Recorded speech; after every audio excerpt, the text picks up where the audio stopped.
ওয়ার্ডপ্রেসে আরো একটি নতুন ভিডিও সিরিজে আপনাদের সবাইকে স্বাগতম। আজকে আমরা ওয়ার্ডপ্রেসের ড্যাশবোর্ডের পোস্ট সেকশন সম্পর্কে এ টু জেড জানবো। অর্থাৎ আমরা একটি পোস্ট কিভাবে লিখতে পারি এবং পোস্ট লিখতে যে ক্যাটাগরি গুলোর দরকার হয়, যে ট্যাগস গুলোর দরকার হয় সেই সব সম্পর্কিত জানবো।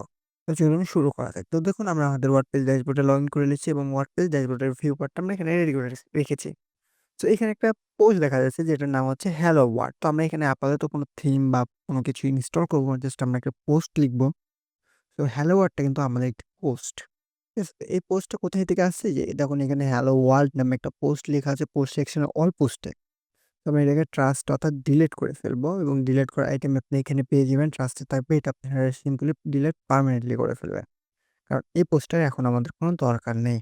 আমরা যদি এখন এইখানে যাই এবং আমাদের ওয়েবসাইটে যাই দেখবো যে আমাদের কোনো পোস্ট পায় না। তো রিলেটেডলি আমাদেরকে একটা নতুন পোস্ট লেখার জন্য সবার ১ম এ একটা ক্যাটেগরি এবং ট্যাগ যদি আমরা প্রফেশনালি কাজ করি সেক্ষেত্রে আমাদের ট্যাগ এবং ক্যাটেগরি লিখে রাখতে হবে। সো আমাদের এখানে টেস্টিং নামে একটা ক্যাটেগরি। আচ্ছা স্লাগটা কি? স্লাগটা হচ্ছে হলো যে URL এ আমরা যদি এখানে লিখি হচ্ছে হলো টেস্টিং, ঠিক আছে? তো আমাদের এই URL পার্টে এই জায়গাতে এইভাবে টেস্টিং লেখাটা শো করবে। সো স্লাগ খুবই ইম্পোর্টেন্ট ফর ভিজিটর। আমার এই যে ভিজিটর গুলা আছে তাদের URL টা মনে রাখার জন্য স্লাগ কিন্তু খুবই ইম্পোর্টেন্ট। তারপর আছে যে প্যারেন্ট ক্যাটেগরি। অর্থাৎ এইটা কি কারণ ক্যাটেগরি অর্থাৎ মেইন আমরা যদি এখানে প্যারেন্ট এর হিসাব করি, কোন প্যারেন্ট ক্যাটেগরির আন্ডারে কিনা। মেইন ক্যাটেগরির আন্ডারে সাব ক্যাটেগরি কিনা না। এটা একটা মেইন ক্যাটেগরি হবে। এখানে ডেসক্রিপশন যদি আপনার SEO এর ক্ষেত্রে কাজ করেন সেক্ষেত্রে ডেসক্রিপশনটা দরকার হয়ে থাকবে। অথবা না দিলেও চলবে। সো আমরা এখান থেকে এড ক্যাটেগরিতে ক্লিক করে ফেলি, হ্যাঁ? তো ক্লিক করার পরে দেখুন এখানে আমাদের ক্যাটেগরিটা এড হয়েছে। এখন যদি আমরা এখান থেকে ভিউ এ যাই তো আমরা দেখব যে this page is not founded. বর্তমানে আমাদের এই পেজটা পায় না। আমাদের এই পেজে কোনো কনটেন্ট না থাকার কারণ। সো যাই হোক আমরা এখান থেকে যদি এখানে URL টা দেখেন, এই URL টাও যদি আপনারা রিরাইট কি করে করতে হয় এগুলো যদি শিখতে চান সেক্ষেত্রে আপনাদেরকে সম্পূর্ণ সিরিজটা কমপ্লিট করা লাগবে। তো আমরা যাই হোক আমরা হোম পেজে এখন একটা পোস্ট শো করব। সো এড পোস্টে চলে যাব এবং এড পোস্ট থেকে আমরা আমাদের পোস্টটা এড করব। আমরা এখানে লিখলাম just testing post, testing post.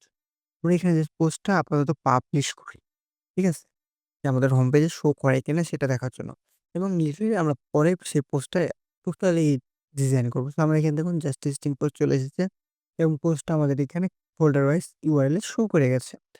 Just testing post, just testing post. এখন আমরা এইটাকে সুন্দর করে এডিট করে বা বলতে পারেন যে আরেকটা নতুন পোস্ট যেটা আমরা প্রফেশনালি লিখি এবং পোস্টে কি ফিউচার আছে সেই সম্পর্কে জানার জন্য যদি লিখি সেক্ষেত্রে আমরা কি, কি ফিউচার পাচ্ছি এখন পোস্ট করার জন্য সেটা শিখব। তো তার আগে আমরা এখানে যদি একটা হেডিং লিখে দিই ধরেন, হ্যালো ওয়ার্ডপ্রেস টিউটোরিয়াল। ঠিক আছে? ওয়ার্ডপ্রেস টিউটোরিয়াল নামে আমরা একটা টাইটেল দিলাম। টাইটেলের পরে এখানে ধরুন আমরা এখানে জাস্ট একটা যদি ড্যামি টেক্সট জেনারেট করে নিয়ে আসি। ঠিক আছে? একটা ড্যামি টেক্সট জেনারেট করে নিয়ে আসি লরেন্সনের। তো আমরা এইখান থেকে এতগুলো আমাদের ফার্স্ট প্যারাগ্রাফ লিখি। তো এই প্যারাগ্রাফের ভেতরে যদি আপনার ধরেন এইটাকে লিঙ্ক করার প্রয়োজন পড়ে, সেক্ষেত্রে লিঙ্ক করা, বোল্ড করা বা এভরিথিং আপনার প্রয়োজন পড়ে, সেখানে কি করব? আমরা ফার্স্ট এরটাকে বোল্ড করব। ফার্স্ট এরটাকে দেখুন আমরা বোল্ড করে দিয়েছি। তো এইখানে আমরা লিখলাম গো ইউআরএল। আমরা এখানে গো ইউআরএল কে যদি ইউআরএল দিই, ইউআরএল দিয়ে বোল্ড করে তারপরে ইউআরএল দিই। এখানে যদি আমরা এখানে লিখি যে আমরা google.com এর ইউআরএলটা নিই সেক্ষেত্রে আমাদের URL টা এখানে পেস্ট করে দিলে জাস্ট ওয়ার্কিং ফাইনাল। ঠিক আছে? আমাদের কিন্তু আপাতত কাজটা অনেক কমপ্লিট হয়ে গেছে। এখানে আরো কিছু অপশন আছে যদি আপনি এখানে সিলেক্ট করেন দেখবেন যে এখানে অনেকগুলো অপশন আছে। আপনাদের যেটা লাগে সেটা আপনারা ইউজ করতে পারেন, কোনো প্রবলেম নেই। এখানে 3 ডটে ক্লিক করলে আপনারা আরো অপশন পেয়ে যাবেন। তারপরে এখন আছে যে কোনো যদি ব্লক লাগে দেখা যাচ্ছে আপনার কোনো ইমেজ বা আদার্স কিছু লাগে সেক্ষেত্রে আপনি কি করবেন? আমরা দেখুন এখানে অনেক অপশন আছে। ব্রাউজ অল এ ক্লিক করে দিবেন। ক্লিক করার পরে এই পাশে যত অপশন আছে আপনারা প্রত্যেকটা অপশন কিন্তু ইজিলি ইউজ করতে পারেন। ধরেন আমার এখানে দরকার হচ্ছে হলো ইমেজের। তো আমরা এখানে ইমেজ লিখে সার্চ দিলাম। এখানে গ্যালারি ইমেজ আছে, ইমেজ আছে। তো আমরা ইমেজটাকে ড্রাগ অ্যান্ড ড্রপ করে এখানে রেখে দিই। রাখার পরে জাস্ট দেখুন এইখানে কিন্তু আমাদের ইমেজটা চলে এসেছে। হ্যাঁ? এই যে ইমেজ আপলোড অপশন চলে এসেছে। এখান থেকে আমরা আপলোডে যদি ক্লিক করি, ক্লিক করার পরে আমাদের জেনারেট ইমেজ যদি একটা আপলোড দিয়ে দিই। আচ্ছা, কনভার্ট পিএনজি ছাড়া হবে না যত সম্ভব আমরা এখান থেকে আমাদের ওয়ার্ডপ্রেস এ যাই। ওভারভিউ পিএনজিটা আছে সেটা আপলোড আছে। দেখি তো, the web server cannot generate responsive image size. আচ্ছা, এই প্রবলেমটা আপনাদেরকে সলভ করা দেখতে হবে, যেটা আমরা অন্য আরেকটা কোনো টিউটোরিয়ালে দেখিয়ে দিব। বা অথবা আপনারা এখান থেকে আপাতত জেপিজির, হ্যাঁ, এটা আছে জেপিজি, এটা আপনারা ইউজ করতে পারেন।